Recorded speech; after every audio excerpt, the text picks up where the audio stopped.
Here the experience are non-living and the last word teacher. You know that teacher is a living. Teacher is a living.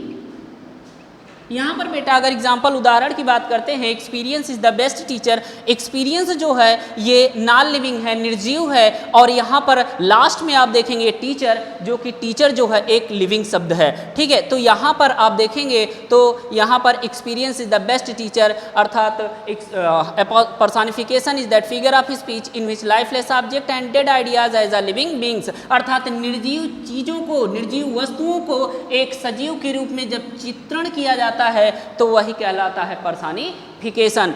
जैसे मैंने आपको बताया कि experience is the best teacher, अनुभव एक non living है, निर्जीव है, और यहाँ पर वर्णन किया गया है एक सजीव के रूप में, टीचर के रूप में, तो यह जो है प्रूफ होता है कि यह फिगर ऑफ स्पीच जो है ये पर्सनिफिकेशन है। सेकेंड एग्जाम्पल बेटा देख ले।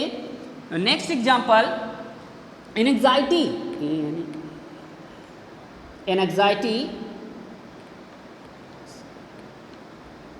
Anxiety is sitting on her face. The next example is anxiety is sitting on her face. Anxiety means होता है बेटा, means anxiety worried, जिसको हिंदी में बोलते हैं चिंता।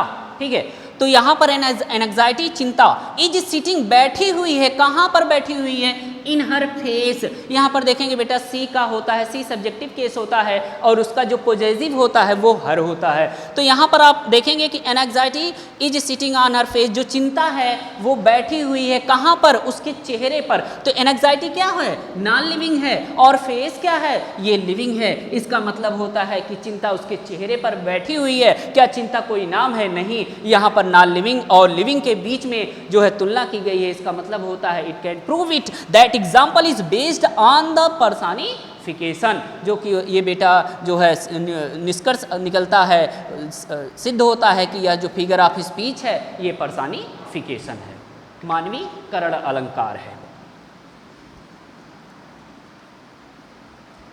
The fourth step is apostrophe.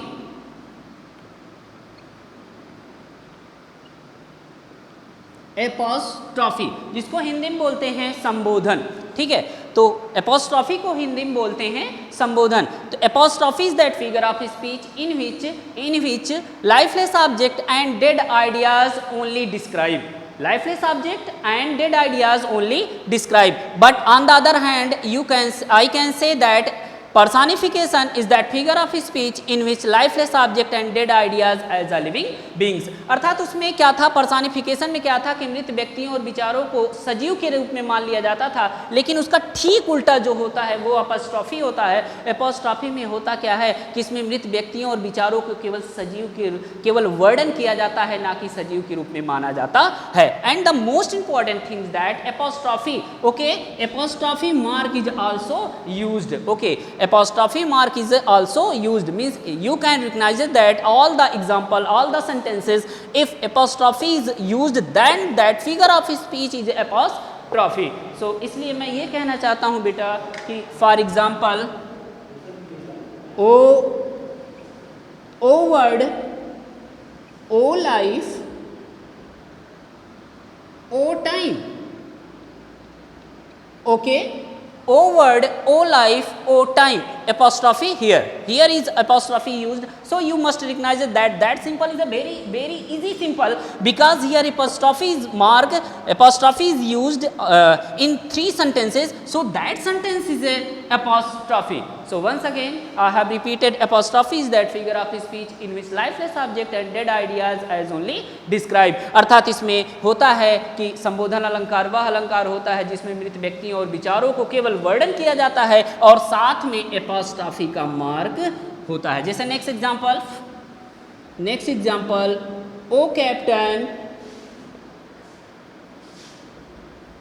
Apostrophe mark, my captain.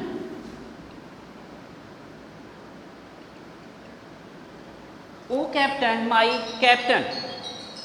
so here is used apostrophe mark, so that figure of speech is apostrophe। so the next is, it means the next hyperbole,